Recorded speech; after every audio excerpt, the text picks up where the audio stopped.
الحمد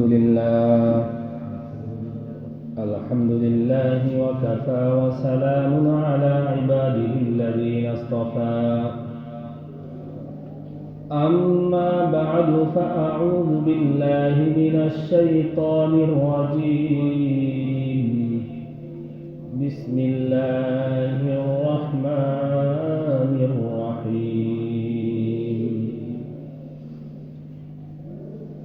يا أيها الذين آمنوا كتب عليكم الصيام كما كتب على الذين من قبلكم لعلكم تتقون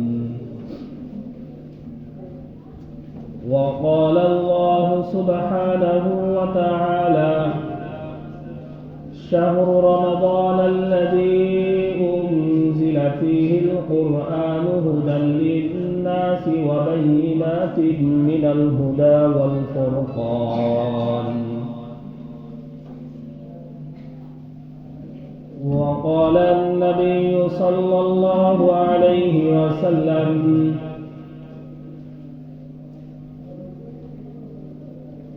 قد جاءكم رمضان شهر مبارك افترض الله عليكم صيامه تفتح فيه أبواب الجنة وتغلق فيه أبواب الجحيم وتغل فيه الشياطين فيه ليلة خير من 1000 شهر من حرم خيرها فقد حرم أو كما قال عليه الصلاة والسلام بارك الله لنا ولكم في القرآن العظيم ونفعنا وإياكم بالآيات والذكر الحكيم الحمد لله আল্লাহ পাক রব্বুল আলামিনের দরবারে লাখো কোটি শুকরিয়া। মহান আল্লাহ পাক রব্বুল আলামিন পবিত্র রমজান মাসে তার মহান হুকুম জুমার নামাজ আদায় করার জন্য মসজিদে আসার এবং কিছু দিনী কথাবার্তা বলার ও শোনার তৌফিক দান করেছেন।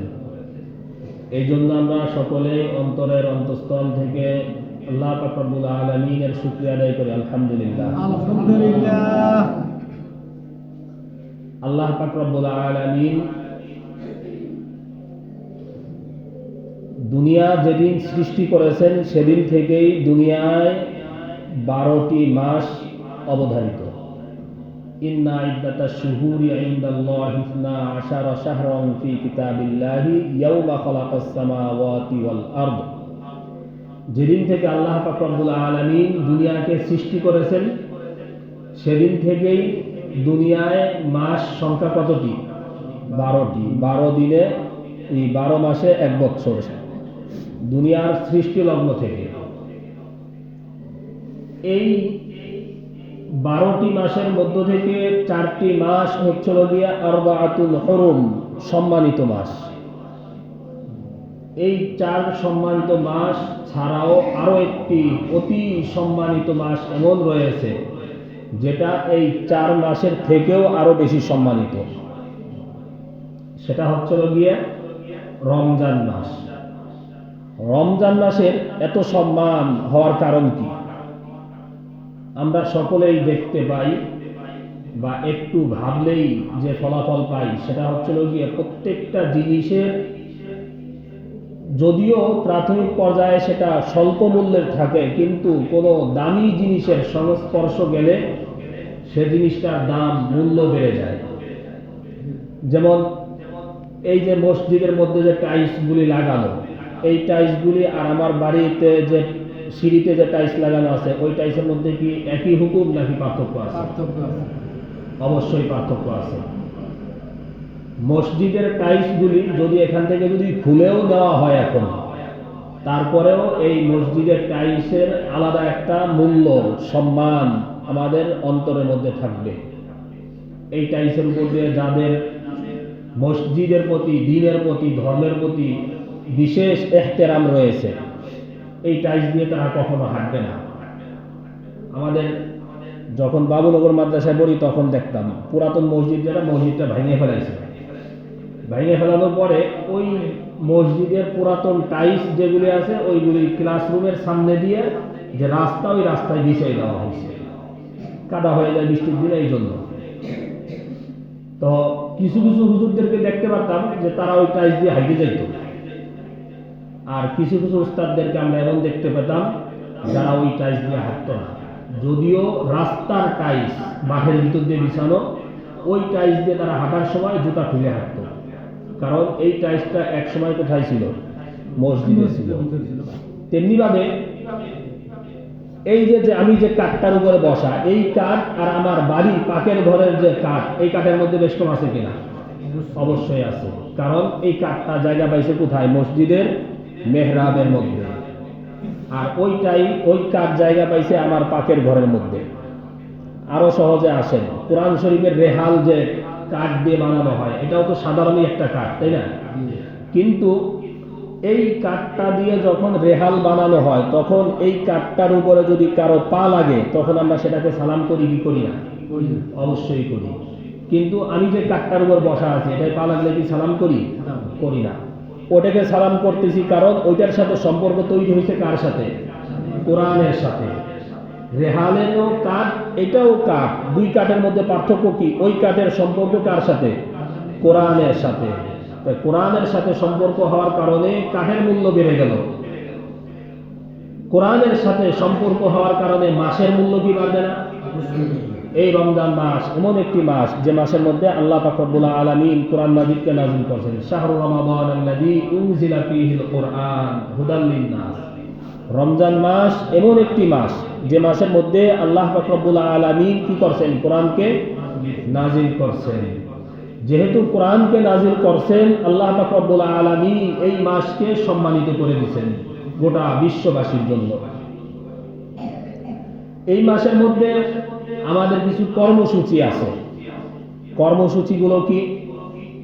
১ নম্বর কর্মসূচি, আল্লাহ পাক রব্বুল আলামিন কোরআন মাজিদের মধ্যে ইরশাদ করেন, ইয়া আইয়ুহাল্লাযীনা আমানু কুতিবা আলাইকুমুস সিয়াম কামা কুতিবা আলাল্লাযীনা মিন ক্বাবলিকুম লাআল্লাকুম তাত্তাকুন। হে ঈমানদারগণ, তোমাদের উপর রমজানের রোজাকে ফরজ করা হলো। তোমাদের উপর রমজানের রোজাকে ফরজ করা হলো। যেমনিভাবে রোজাকে ফরজ করা হয়েছিল পূর্ববর্তী জাতিদের উপর, যেমনিভাবে রোজাকে কি করা হয়েছিল? ফরজ করা হয়েছিল, তেমনিভাবে তোমাদের উপরেও রোজাকে ফরজ করা হলো। কেন রোজাকে ফরজ করা হলো? না খেয়ে থাকার জন্য? আল্লাহ পাক রব্বুল আলামিন কারণ বলে দিচ্ছেন, লাআল্লাকুম তাত্তাকুন, যাতে করে তোমরা মুত্তাকি হতে পারো, যাতে করে তোমরা মুত্তাকি হতে পারো। তাহলে রমজানের রোজা ফরজ করার উল্লেখযোগ্য গুরুত্বপূর্ণ কারণ হচ্ছিল গিয়ে কি করা? তাকওয়া অর্জন করা। তাকওয়ার লম্বা আলোচনা আমরা শুরুতে করছি, এই জন্য ওদিকে যাব না। তাকওয়া অর্জন এর মূল মাকসাদ হচ্ছিল গিয়ে কি? রমজান। এই তাকওয়া অর্জন আমাদের কখন হবে? তাকওয়ার মূল হচ্ছিল গিয়ে আল্লাহ পাক রব্বুল আলামিনের সন্তুষ্টির জন্য তার নির্দেশিত বিষয়গুলোকে করা এবং তার আযাবের ভয়ে নিষিদ্ধ বিষয়বস্তু থেকে কি থাকা? বিরত থাকা। তাহলে রমজানের রোজা যেটা, এটা হচ্ছে আল্লাহ পাক রব্বুল আলামিনের নির্দেশিত একটি বিধান। এটাকে কি করতে হবে? আমাদের পালন করতে হবে। তাহলে রোজা যদি আমরা রাখি, আমাদের প্রথম কাজ, ফায়দা যেটা অর্জন হবে, সেটা কি হবে? তাকওয়া অর্জন হবে। রোজা রাখার দ্বারা কি হবে? তাকওয়া অর্জন হবে। আল্লাহ পাক রব্বুল আলামিন কোরআন মাজিদের মধ্যে ইরশাদ করেন, ইন্না আকরামাকুম ইনদাল্লাহি আতকাকুম। তোমাদের মধ্যে সবচেয়ে সম্মানিত ওই ব্যক্তি, যে ব্যক্তি যত বেশি মুত্তাকি, যে ব্যক্তির মধ্যে যত বেশি তাকওয়ার গুণ রয়েছে, সিফাত রয়েছে আল্লাহ পাক রব্বুল আলামিনের নিকট, সে কি? তত বেশি সম্মানিত। রমজানের রোজা যখন আমরা রাখবো, তখন তাকওয়া অর্জন হবে। সাথে সাথে আর কি হবে? রাসূল সাল্লাল্লাহু আলাইহি ওয়াসাল্লাম কুরআন হাদিস শরীফের মধ্যে ইরশাদ করেন, মান সামা রমাদানা ঈমানান ওয়া ইহতিসাবান গুফিরা লাহু মা তাকদ্দামা মিন যামবিহি।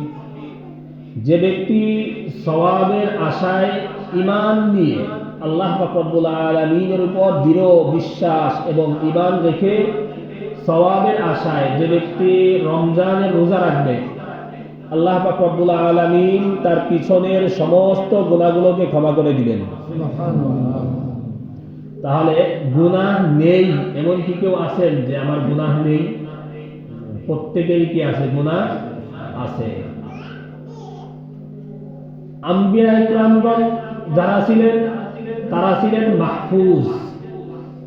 নবী রাসূলদের গুনাহ নেই, কারণ আল্লাহ পাক রব্বুল আলামিন তাদেরকে কি করছেন? হেফাজত করছেন গুনাহের থেকে। তাদের অন্তরে কখনো গুনাহের কাজ আসতো না।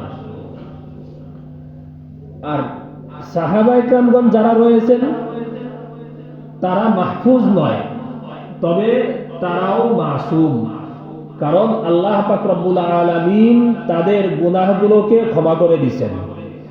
আল্লাহ পাক রব্বুল আলামিন তাদের গুনাহগুলোকে কি করে দিয়েছেন? ক্ষমা করে দিয়েছেন। ক্ষমা করে দিয়ে আল্লাহ পাক রব্বুল আলামিন ইরশাদ করেন, রাদিয়াল্লাহু আনহুম ওয়া রাদু আন, যে আল্লাহ পাক রব্বুল আলামিন তাদের প্রতি সন্তুষ্ট এবং তারাও আল্লাহ পাক রব্বুল আলামিনের প্রতি কি? সন্তুষ্ট। তাহলে এই দুই শ্রেণী ব্যতীত দুনিয়ার কোনো মানুষ এমন নেই যে বলতে পারবে আমার গুনাহ নেই, চাই সে যত বড় বুজুর্গ হোক না কেন। এই জন্য গুনাহ মাপের উল্লেখযোগ্য একটি বিধান, একটি পথ ও পন্থা হচ্ছিল গিয়ে কি করা? রমজানের রোজা রাখা। রমজান মাসের মধ্যে গুনাহ মাপের আরেকটি তরিকা হচ্ছে, রাসূল সাল্লাল্লাহু আলাইহি ওয়াসাল্লাম ইরশাদ করেন, মান কামা রমাদানা ঈমানান ওয়া ইহতিসাবান গুফিরা লাহু মা তাকদ্দামা মিন যামবিহি। যে ব্যক্তি রমজানের রজনীতে দাঁড়িয়ে দাঁড়িয়ে নামাজ পড়বে, যে ব্যক্তি রমজানের রজনীতে দাঁড়িয়ে দাঁড়িয়ে নামাজ পড়বে, আল্লাহ পাক রব্বুল আলামিন তার পিছনের সমস্ত গুনাহগুলোকে ক্ষমা করে দিবেন। সুবহানাল্লাহ। এখানে রমজানের রজনীতে দাঁড়িয়ে দাঁড়িয়ে নামাজ পড়া থেকে উদ্দেশ্য হচ্ছে যে তারাবির নামাজ পড়া, তারাবির নামাজ পড়া। তাহলে আমরা তো বছরের রমজানের শুরুর 3 দিন থাকি আর শেষের 3 দিন থাকি, মাঝখানে কদিন গোল্লায় মেরে দিলাম, তাহলে মাফ হবে গুনাহ? না, সম্ভাবনা নাই। রাসূল সাল্লাল্লাহু আলাইহি ওয়াসাল্লাম ইরশাদ করেন, সাইদা রাসূলুল্লাহ সাল্লাল্লাহু আলাইহি ওয়াসাল্লাম আল মিম্বারা লাম্মা রাকিয়া আতাবাতান ক্বালা আমিন সুম্মা রাকিয়া আতাবাতান উখরা ক্বালা আমিন সুম্মা রাকিয়া আতাবাতান সালিসাতান ক্বালা আমিন فقال أتاني جبريل عليه السلام فأخبرني يا محمد من أدرك رمضان فلم يغفر له أبعده الله. قلت آمين. ثم قال من أدرك والدين أو أحدهما فدخل النار أبعده الله. قلت آمين. ثم قال من ذكرت عنده فلم يصل عليك أبعده الله. قل آمين. فقلت آمين. রমজান পেয়ে যদি আমরা প্রথম 3 দিন তারাবি পড়ি আর শেষের 3 দিন এসে তারাবি পড়ি, তাহলে কি অবস্থা হবে? তাদের জন্য রাসূল সাল্লাল্লাহু আলাইহি ওয়াসাল্লাম বলতেছেন, একদিন রাসূল সাল্লাল্লাহু আলাইহি ওয়াসাল্লাম মসজিদের মেম্বরে উঠতেছেন এক সিঁড়ি করে। আমি কোন সিঁড়িতে বসছি? দ্বিতীয় সিঁড়িতে, তাই না? রাসূল সাল্লাল্লাহু আলাইহি ওয়াসাল্লাম তৃতীয় সিঁড়িতে বসতেন। তৃতীয় সিঁড়িতে যখন উঠতেছিলেন, প্রথম সিঁড়িতে পা রাখলেন, বললেন আমিন। দ্বিতীয় সিঁড়িতে উঠলেন, বললেন আমিন। তৃতীয় সিঁড়িতে বললেন আমিন।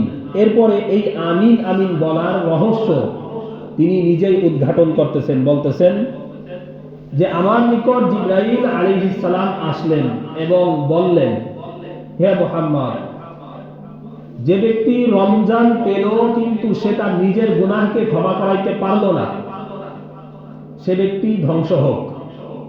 রাসূল সাল্লাল্লাহু আলাইহি ওয়াসাল্লাম বললেন আমিন। এরপর আবার বলতেছে, যে ব্যক্তি তার পিতামাতাকে পেল অথবা দুইজন থেকে যে কোনো একজনকে পেল, তারপরেও সে জাহান্নামে প্রবেশ করলো, ওই ব্যক্তিও ধ্বংস হোক। রাসূল সাল্লাল্লাহু আলাইহি ওয়াসাল্লাম তখন বলতেছেন আমিন। এরপরে রাসূল সাল্লাল্লাহু আলাইহি ওয়াসাল্লামকে আবার বলেন, যে ব্যক্তির সামনে আপনার নাম উচ্চারণ করা হলো অথচ তিনি আপনার উপরে দুরূদ পাঠ করলেন না, সেও ধ্বংস হোক। এই কথা বলে জিবরাইল আলাইহিস সালাম রাসূল সাল্লাল্লাহু আলাইহি ওয়াসাল্লামকে নির্দেশ করতেছে, আবারও বলেন আমিন। তখন রাসূল সাল্লাল্লাহু আলাইহি ওয়াসাল্লাম বললেন আমিন। প্রথম দুইবার আমিন বলতে বলেন নাই, রাসূল সাল্লাল্লাহু আলাইহি ওয়াসাল্লাম নিজ থেকেই আমিন বলছে। তৃতীয়বার জিবরাইল আলাইহিস সালাম নির্দেশ করেছেন যে আপনি বলেন যে কি আমিন। তখন রাসূল সাল্লাল্লাহু আলাইহি ওয়াসাল্লাম কি বললেন? আমিন বললেন। তাহলে এখানে তিনটি কাজের কথা বলা হয়েছে। এই তিনটি কাজ, তিনটি জিনিস যারা পেল তারা যেন কি হয়ে যায়? ধ্বংস হয়ে যায়। এই তিনটি জিনিসের আদব যারা রক্ষা করতে পারলো না তারা যেন কি হয়? ধ্বংস হয়। এর মধ্যে প্রথমটা হচ্ছিল গিয়ে, যে ব্যক্তি রমজান পেল কিন্তু ফালাম ইউগফার লাহ, সে তার নিজের কি করতে পারলো না? গুনাহকে ক্ষমা করাইতে পারলো না। সে তার নিজের গুনাহকে ক্ষমা করাইতে পারলো না। সে ব্যক্তি যেন কি হয়ে যায়? ধ্বংস হয়ে যায়। তাহলে এই হাদিসের দিকে যদি আমরা তাকাই, তাহলে শুরুর 3 দিন আর শেষের 3 দিন তারাবি করে মাঝখানের কদিন গোল্লা মারার কোনো সুযোগ আছে? নাই। কোন সময় আমার দ্বারায় কোন বড় একটি কবিরা গুনাহ সংগঠিত হয়ে যাবে সেটা আমি নিজেও জানি না। এই জন্য আমাকে সর্বদা নেক আমলের উপরে থাকতে হবে। সর্বদা আমাকে কি করতে হবে? নেক আমলের উপরে থাকতে হবে। রমজান মাস এমন একটি মাস, যে মাসের মধ্যে রাসূল সাল্লাল্লাহু আলাইহি ওয়াসাল্লাম ইরশাদ করেন, আইয়ুহান নাস ইযা জাআ রমাদান শাহরুন মুবারাকুন ইফতারাদাল্লাহু ফীহি আলাইকুম সিয়ামা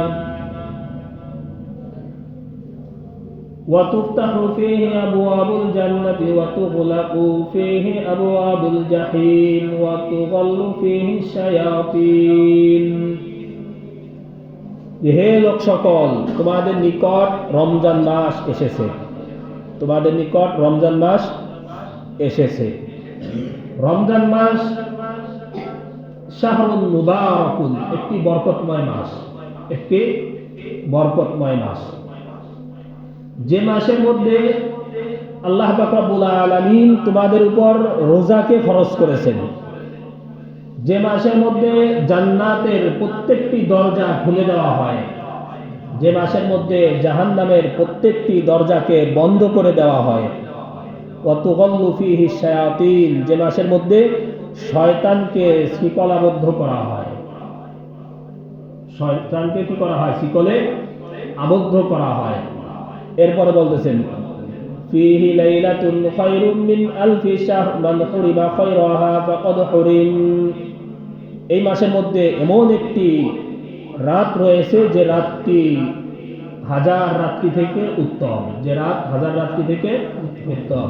যে ব্যক্তি এই রাতের কল্যাণ থেকে বঞ্চিত হলো, তার গোটা জিন্দেগি কি কল্যাণ থেকে বঞ্চিত। যে ব্যক্তি এই রাতের কল্যাণ থেকে কি হলো? বঞ্চিত হলো, সে সারাটা জীবনই যেন কি রয়ে গেল? কল্যাণ থেকে বঞ্চিত রয়ে গেল। তাই রমজানের যদি আমরা শুরুর 3 দিন আর শেষের 3 দিন যদি আসি, তাহলে এই রাতটা কি পাওয়ার কোনো সম্ভাবনা আছে? নাই। সেটা হচ্ছে শবে কদর। শবে কদর এটা যে 27শে রজনীতেই হয় এরকম কোনো নির্ভরযোগ্য কোনো সূত্র কি কোরআনে বা হাদিসে বলা হয় নাই। বরং 21 থেকে নিয়ে যে কোনো বেজোড় রাত্রিতে এটা হতে পারে। তাহলে শুধুমাত্র শেষের 3 দিন যদি আমরা আসি, তাহলে শবে কদর পাওয়ার কি নাই? কোনো সম্ভাবনা নাই। পাইলে হয়তো পাইতেও পারি, তবে না পাওয়ার সম্ভাবনা বেশি। এখন আমরা ভাবলাম যে কি, যেহেতু শেষের 10 দিনের মধ্যে কি আছে? শবে কদর, তাহলে আমরা শেষের 10 দিন তারাবি করব, এর আগের গুলি কোনো রকম ছেড়ে দিলেই হবে। কোন ব্যক্তি কি দুনিয়ার মধ্যে এমন আছে গাছের নিচ থেকে না উঠে একবারে মাথায় গিয়ে রস খাবে? আপনি শুরুর তারাবিগুলো ছেড়ে দিবেন, শেষের 10 দিন এসে একেবারে খুব বুজুর্গ সেজে যাবেন, তাকওয়াওয়ালা হয়ে যাবেন, পরহেজগার বনে যাবেন, এরকমটা অসম্ভব। এই জন্য শবে কদরের রজনী আমাদেরকে যদি পেতে হয় তাহলে আমাদের প্রথম রোজা থেকেই কি করতে হবে? প্রস্তুতি নিতে হবে। আমি আপনি মাসুম না, মাহফুজও না। রাসূল সাল্লাল্লাহু আলাইহি ওয়াসাল্লাম কি ছিলেন? মাহফুজ এবং মাসুম। তারপরেও রাসূল সাল্লাল্লাহু আলাইহি ওয়াসাল্লাম রমজান আসার আগেই কি করতেন? রমজানের প্রস্তুতি নিতেন। শাবান মাসের মধ্যে রাসূল সাল্লাল্লাহু আলাইহি ওয়াসাল্লাম খুব বেশি রোজা রাখতেন, যাতে করে রমজানের রোজা আসার আগেই তার রোজার প্রতি কি হয়ে যায়? একটি অভ্যাস হয়ে যায়। এই জন্য রমজানের রোজা আমাদের রাখতে হবে। রমজানের রোজা কে রাখবে? রমজানের রোজা কে রাখবে? আল্লাহ পাক রব্বুল আলামিন কোরআন মাজিদের মধ্যে ইরশাদ করেন, শাহরু রমাদান আল্লাযী উনজিলা ফীহিল কুরআনু হুদাল লিন-নাসি ওয়া বায়িনাতিন মিনাল হুদা ওয়াল ফুরকান ফামান শাহিদা মিনকুমুশ শাহরা ফালইয়াসুম ফামান শাহিদা মিনকুমুশ শাহরা ফালইয়াসুম। যে ব্যক্তি এই মাসের মধ্যে উপস্থিত হলো, এই মাসকে যে ব্যক্তি পেল, সে ব্যক্তির জন্য এই মাসে রোজা রাখা ফরজ। যে ব্যক্তি এই মাসকে পেল তার জন্য এই মাসে রোজা রাখা কি? ফরজ। তাহলে রমজানে যে ব্যক্তি কি পেল, সে ব্যক্তির জন্য রমজানে রোজা রাখা ফরজ। এখন ছোট বড়, বালেগ নাবালেগ সবার উপরে ফরজ না। শরীয়তের মূল নীতি হচ্ছে যে কোনো ইবাদত বান্দার উপর ফরজ হওয়ার জন্য সর্বপ্রথম শর্ত হচ্ছিল মুসলমান হতে হবে। সর্বপ্রথম কি হতে হবে? মুসলমান হতে হবে। তাহলে যে ব্যক্তি মুসলমান, প্রত্যেক মুসলমানের উপর কি রোজা ফরজ। যে অমুসলিম, কাফের, মুশরিক, খ্রিস্টান, ইহুদি, এদের উপর কি না? রোজা ফরজ না। এরপরে দ্বিতীয় নম্বর মূলনীতি হচ্ছিল গিয়ে বালেগ হতে হবে। দ্বিতীয় নম্বর মূলনীতি কি? বালেগ হতে হবে। তৃতীয় নম্বর হচ্ছিল গিয়ে আকেল হতে হবে। তৃতীয় নম্বর কি? আকেল, বিবেক সম্পন্ন হতে হবে। তাহলে বালেগ হতে হবে, আকেল হতে হবে। অর্থাৎ নাবালেগের উপর রোজা ফরজ না। তেমনি ভাবে বালেগ কিন্তু আকেল না, পাগল, তার উপরেও কি না? রোজা ফরজ না। এই মূলনীতিটা আমরা পাই রাসূল সাল্লাল্লাহু আলাইহি ওয়াসাল্লামের একটা হাদিস আছে, রুফিআল কলামু আন সালাসিন আনিন নাইমি হাত্তা ইয়াস্তাইকিযা ওয়া আনিস সাগীরি হাত্তা ইয়াহতালিমা ওয়া আনিল মাতুহি হাত্তা ইয়াতুহা। যে তিন শ্রেণীর ব্যক্তি থেকে আল্লাহ পাক রব্বুল আলামিন দণ্ডবিধি বা জিজ্ঞাসাবাদের কলম তুলে নিয়েছেন। অর্থাৎ তিন শ্রেণীর ব্যক্তিকে কি করা হবে না? কিয়ামতের দিন কোনো জিজ্ঞাসাবাদ করা হবে না। এক নম্বর, ঘুমন্ত ব্যক্তি যতক্ষণ না সে জাগ্রত হয়। তার মানে ঘুমের ঘরে কেউ যদি কি করে, তার অনিচ্ছা সত্ত্বে, যখন মানুষ কি থাকে? ঘুমে থাকে, তখন তো তার অনিচ্ছা সত্ত্বেই সব কিছু চলতে থাকে। ঘুমের মধ্যে সে যদি কোনো কিছু করে ফেলে যেটা পাপ কাজ, তারপরেও সেই পাপ কাজের কারণে কি হবে না? তার গুনাহ হবে না। কেউ যদি ঘুমের ঘরে যদি কি করে, কাউকে যদি গালি দেয়, তাহলে এর কারণে কি হবে না? তার গুনাহ হবে না। এরকম ভাবে ঘুমের মধ্যে যদি কেউ কোনো অপরাধ যদি সংগঠিত করে, তাহলে এই জাগ্রত না হওয়ার আগ পর্যন্ত তার এই অপরাধ কি করা হবে না? শরীয়তে ধর্তব্য হয় না। দ্বিতীয় নম্বর, ওয়া আনিস সাগীরি, নাবালেগ থেকে কোনো জিনিসের কি করা হয় না? হিসাব নেওয়া হয় না। শরীয়তে নাবালেগের কি নাই? কোনো হিসাব নেই। হাত্তা ইয়াবলুগা, যতক্ষণ না সে কি হয়? বালেগ হয়। তাহলে বালেগ হওয়ার আগে শরীয়তের কোনো বিধান কোনো নাবালেগের উপরে কি নেই। ওয়া আনিল মাজনুনি হাত্তা ইয়াতুহা, তেমনি ভাবে পাগল যতক্ষণ না সে তার মস্তিষ্ক ফিরে পায়। তাহলে এই হাদিস থেকে আমরা দুইটি মূলনীতি পাই। সেটা হচ্ছে গিয়ে কি? নাবালেগ এবং পাগল, এই দুই শ্রেণীর উপর কি না? রোজা ফরজ না। তাহলে কি পাইলাম আমরা? প্রত্যেক মুসলমান আকেল বালেগ, প্রত্যেক মুসলমান আকেল বালেগ এমন ব্যক্তিদের উপর রমজানের রোজা রাখা কি? ফরজ। তাহলে আমাদের ঘরের বাহিরের যারাই আছে এই তিন শ্রেণীর মধ্যে এসে পড়বে, তাদের প্রত্যেকের কি করতে হবে? রোজা রাখতে হবে। এরপরে রোজা ফরজ হওয়ার পরে কারা এই রোজা থেকে মুক্তি পাবে, কাদের জন্য সুযোগ আছে, এই ব্যাপারে কিছু মূলনীতি শরীয়তে আছে।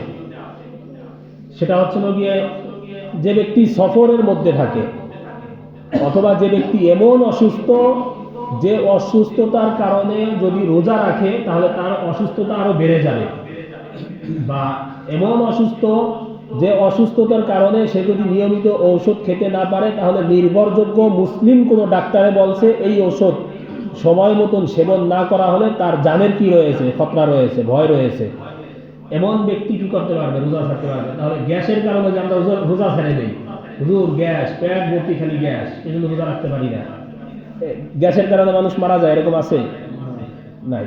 তারপরেও যদি কোনো ডাক্তারে যদি বলে যে হ্যাঁ আপনার গ্যাসের মাত্রা এমন যে আপনি যদি রোজা রাখেন সময় মতন ঔষধ যদি না খান তাহলে আপনি মারা যাবেন, এরকম যদি হয় বলে তাহলে আপনি রোজা কি ছাড়তে পারবেন।